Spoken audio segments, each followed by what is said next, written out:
Victoria's Health Minister has taken the unusual step of naming and shaming anti-vaccination campaigners who've threatened and abused her. Check this out.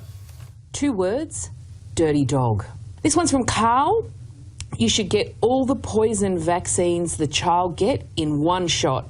Hope you get cancer soon. Thanks, Carl. She's either aware of the risks involved in vaccinations and doesn't care, which makes her a weak, callous person, or she is just dumb, dumb, dumb. Just a tip, Linda, dumb is spelt with a B at the end. Whoa, Jill Hennessy joins me now from Melbourne. Good morning, Minister. Good morning, Carl. I don't like the way you say Carl. That wasn't me, all right? I can confirm that the surname was not Stefanovic, so you're in the clear. Thank you, Minister, thank you. Why did you choose to go so public with this? Look, I think 2 reasons. The first is more generally, I've got a concern that we keep pushing the line when it comes to, civil political debate. And I think we see it in the context of the United States election. Certainly as a politician, you've got to have a thick skin. And I'm absolutely up for full and frank feedback, and I certainly get a lot of it. But I do think that we've actually got to start putting a bit of a light on where the boundaries might be. Second issue, and one that's really close to my heart, is we've been doing a lot of work here in Victoria to try and grow the vaccination rates of our children. And the anti-vaccination movement, I wanted to shine a light on their techniques and activities and really make the point. Are these the people you want to get advice about the well-being of your children from? Talk to a GP, not to these people on the internet who are organised and pretty vitriolic. They are organised, and you're right, they are vitriolic. I guess by doing this, though, you might encourage more trolls. Look, some of these are emails and some are online, and I know there's always this great debate about whether or not you give them attention and oxygen or whether you ignore them. But my real concern is that these are people that are out telling parents that it's not safe to vaccinate your children, despite all of the really important clinical advice that vaccinations save lives.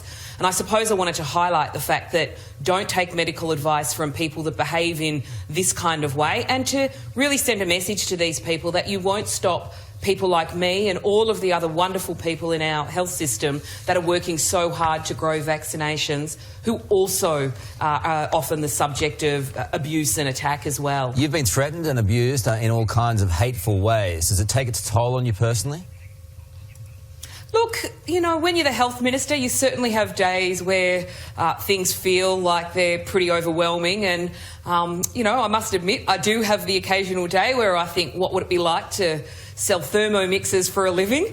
But I think the sun always rises. The sun always rises, and you get up again. But I do think we've got to start challenging people that really cross the boundaries, I think, of good taste. I mean, we want a passionate and full and frank political debate, but having people that sit behind typing acid and sending it off into the world, I think sometimes we've got to shine a light on it and say, I'm not going to cop it, you're not going to influence the political debate, and we want people to vaccinate their children irrespective of the kind of nonsense that you email. Good on you for saying that too. And it's tough for a lot of people out there when they see the messages coming from these anti-vaxxers. What's your message to people out there when they see these kind of messages on the internet, when they're approached by these people who are very proactive?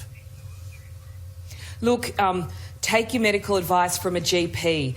Vaccinations absolutely save lives, and if you don't vaccinate your child, you're taking a risk with their health and the health of others in the community.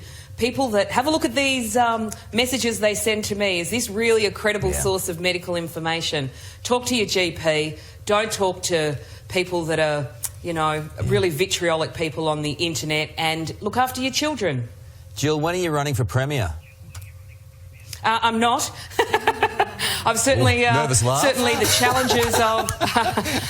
Can I just emphasise, Carl, there's absolutely no nervousness in my laugh whatsoever. I'm really happy being health minister, and boy, I know our Premier gets a bit of full and frank feedback as well. And you've got to be up for it in a sense, but I do think that these people cross the line and they're peddling really dangerous information, and I just want to send a message to parents, don't take your advice from these kind of people on the internet. Talk to your GP. Vaccinations save lives. And occasionally we've got to say, you know, we say to our kids all the time, behave responsibly online.